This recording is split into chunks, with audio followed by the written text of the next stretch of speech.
지난 10월 30일 서울 동남로의 정기노회가 있었습니다.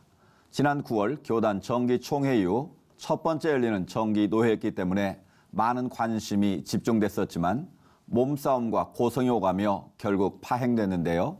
오늘 이슈를 보는 창에서는 예장 통합총회 정치부장을 지내셨고 8호교회를 담임하시는 이정환 목사님 모시고 관련 말씀 나누겠습니다. 목사님 안녕하십니까? 안녕하세요.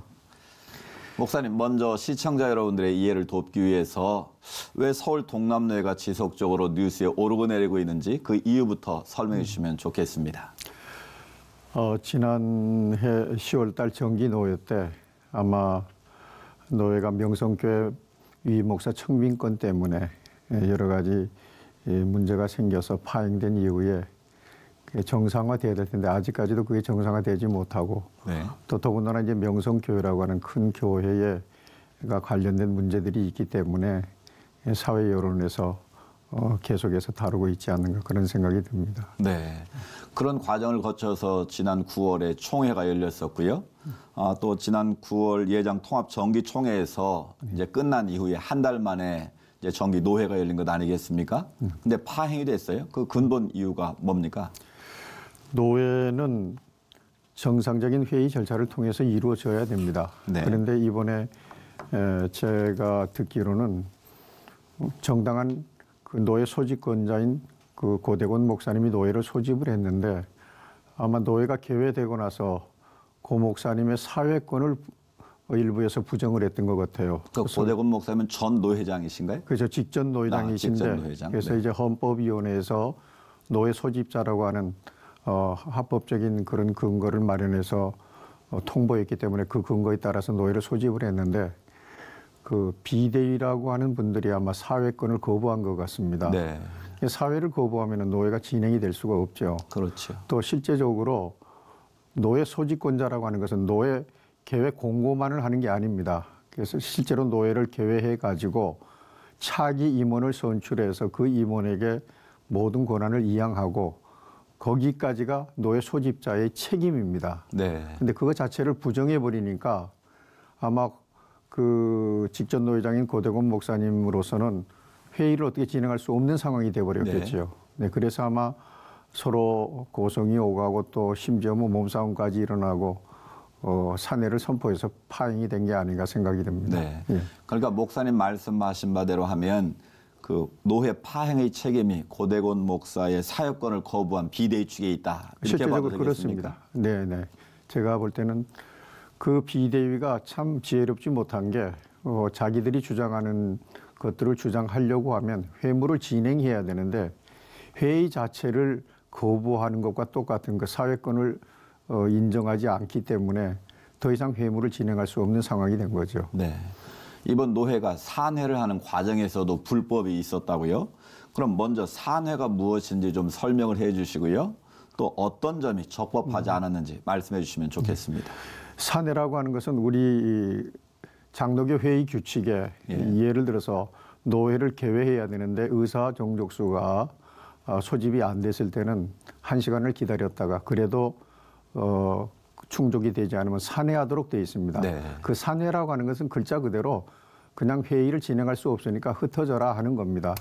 그런데 이번에 고 목사님이 노회의 산회를 선포한 것은 일단 사회권을 부정하기 때문에 의장이 회무를 더 진행할 수가 없습니다. 예. 의장이 회무를 진행할 수 없는 상황 속에서는 결국 노회원들 간의 마찰과 충돌만 생기기 때문에 제가 볼 때는 산회할 수밖에 없었다 그렇게 생각이 됩니다. 그런데 산회하고 폐회를 사람들이 잘 못 알고 있는 것 같아요. 그럼 산회와 폐회는 어떻게 다른 겁니까? 산회와 폐회는 우리 회의 규칙에 따르면 일반적으로 노회나 총회는 청원된 안건 처리가 끝나면 자동으로 폐회하게 돼 있습니다. 그리고 또 회무가 다 끝났는데 또 뭐 신안건이 있고 이런 경우에는 동의 제청을 받아서 폐회하도록 돼 있습니다. 그러나 산회는 동의가 필요한 것이 아니고 의장의 직관적인 그 판단에 의해서 합니다. 예를 들어서 의장 직권으로요? 그렇습니다. 예를 들어서 우리나라 국회도 여야 간에 계속 싸워요. 본회의장에서. 그러면 의장이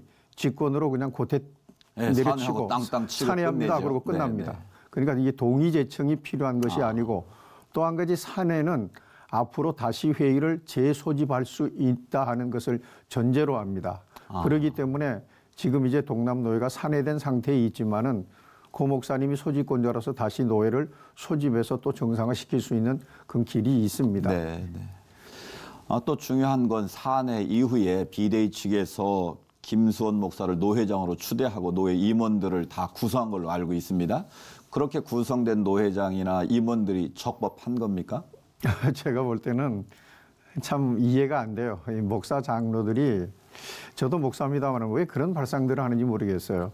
이미 회의가 산회됐는데 적법한 의장이 더 이상 회의를 하지 않는다라고 선언을 했는데 네. 자기들끼리 모여가지고 뭐 노회장을 뽑고 뭐 임원 선출을 하고 그것도 있을 수도 없는 일이죠. 그리고 네. 또 한 가지는 설령 그 산회된 것을 받아들이지 않고 의장이 다시 회무를 진행했다면 모르겠어요. 네. 근데 의장도 없는데 자기들이 임시의장을 뽑았어요. 법적인 의장이 존재함에도 자기들이 임시의장을 뽑은 것도 불법이고 예. 또 한 가지는 임시의장으로 선택돼서 임시사회를 맡은 사람도 불법이고 또 그분이 선거관리위원장까지 맡아가지고 임원 선거를 했다 그러니까 더 우스운 거죠. 그 처음부터 끝까지 다 불법이네요. 그렇습니다. 제일 중요한 것 중에 또 하나는 그 회의에 참석한 인원이 문제지요. 그렇죠. 정족수가 돼야 되겠죠. 제가 듣기로는 아마 6, 70명 모였다 그랬는데 예. 그날 오전에 개회할 때 308명이 출석을 했다 그랬어요. 그러면 5분의 1도 안 되는 그 인원이 모여가지고 뭘 하겠습니까? 네. 그래서 모든 회의는 과반수 출석에 과반수 의결로 하게 돼 있는데 그것도 위반한 것이고 예. 그러니까 시작부터 끝까지 전부 다 위법한 거죠. 그 김수원 목사가 11월 20일 노회를 소집하겠다고 공고했다가 다시 총회 판결까지 잠정 유보를 했어요.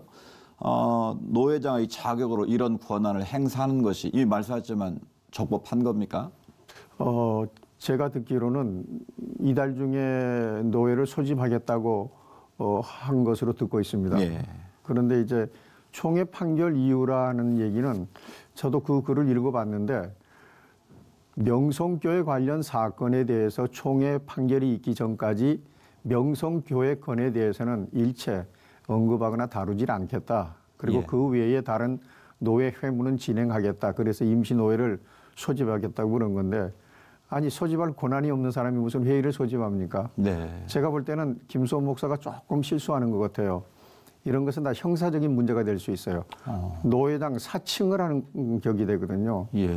합법적인 노회장이 아닌데 노회장의 권한을 행사하겠다. 그러면 결국 노회장 사칭이 됩니다. 그래서 자칫하면 이게 우리 교단에는 뭐 사칭 그런 죄는 없지만은 예. 형사 문제로 비화될 수가 있어요. 고소고발될 수 있어요. 그렇군요. 그럼 노회의 모든 회무 진행도 불가하다고 봐야 되겠네요. 그렇습니다. 개회 자체가 불가한데 회무는 뭐 더 불가하죠. 네. 그러다 보면 이제 목사 안수를 비롯해서 교회 내 노회 그 사내 교회들의 여러 행정들을 처리해야 될 텐데 여기에 많은 문제가 일어나겠습니다. 실제적으로 이제 그게 노회에서 제일 큰 문제지요. 노회가 해야 될 일들을 지금 못 하고 있으니까 네. 지금 당장 무엇을 하기는 어렵습니다. 왜냐하면 실제적으로는 동남노회는 사고노회예요. 이제 사고노회인데 아직까지 소집권자로서 고대곤 목사님이 그 책무가 있기 때문에 예. 이제 노회를 재소집해서 노회를 조직하고 또 각 부위원회를 조직을 해서 지금 밀려있는 말씀하신 목사 안수나 혹은 목사 청빙이나 이런 그 노회의 직무를 하면 됩니다. 예. 단지 이제 사고노회는 노회의 모든 직무가 정지돼 버려요. 그래서 아무것도 할 수 없는 상황입니다. 유일하게 지금 현재 고 목사님이 노회를 재소집하거나 네. 아니면은 총회가 수습정권위원회를 보내서 수습정권위원회가 수습노회를 해서 임원을 선출해가지고 정상화하든지 아마 그 절차를 밟아야 될 겁니다. 네. 교단 정치가 이루어지는 곳마다 이 반목과 갈등이 이루어지고 있어 참 저희가 마음이 아프고 또 참여하는 심정인데요. 서울 동남노회가 정상화되려면 어떻게 해야 될까요? 조금 전에 말씀드렸던 대로 제가 볼 때는 김수원 목사가 이번에 모든 욕심을 내려놓았어야 됩니다. 그래야 자기도 다른 분들에게 떳떳하고 또 노예도 정상화되고 그럴 수 있는 길이 열렸을 겁니다. 그런데 그 노회장에 대한 집착이 생각보다 상당히 강하다는 걸 느꼈어요. 예. 그것을 고수하는 한은 노예가 정상화되기가 굉장히 어렵습니다. 그러면은 강제적으로 또 노예가 작년 10월 노예와 똑같아져요. 다수를 점하고 있는 그 노예원들이 이제 김수원 목사를 제껴놓고 새로운 임원을 선출하고 하면 또 소송 걸고 그럴 거거든요. 예. 물론 그 소송에서 김수원 목사가 이길 가능성은 없습니다. 왜냐하면 김수원 목사는 부노회장으로서 임기가 다 끝났어요.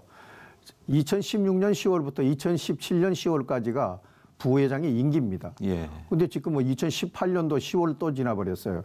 그래서 제가 볼 때는 자기 자신이 처한 위치를 생각을 하고 또 가장 중요한 것은 하루속히 노예가 조금 전에 말씀드린 대로 노예 소집권자에 의해서 적법하게 재소집되고 그리고 임원을 선택해서 정상화시키는 길이 제일 좋을 것 같습니다. 이게 노예원 스스로 힘으로 안 된다면 제가 볼 때는 총회가 수습정권위원회를 보내야 되겠죠. 예. 그래서 정권위원회가 수습노예를 열어야 되는데 이것도 제가 볼 때는 쉽지 않을 것 같아요. 왜냐하면 한쪽 말을 듣고 할 수가 없기 때문에 예. 또 강행을 하게 되면은 총회를 상대로 해서 또 시끄럽게 할 것이기 때문에 그래서 문제를 만들었던 처음 원인 제공자들이 자숙을 하고 예. 노예가 정상화되기를 바라면서 서로 협력을 해야지 끊임없이 자기들 주장만 관철하려고 하면은 이 노예는 계속 파행될 수밖에 없다 생각이 듭니다.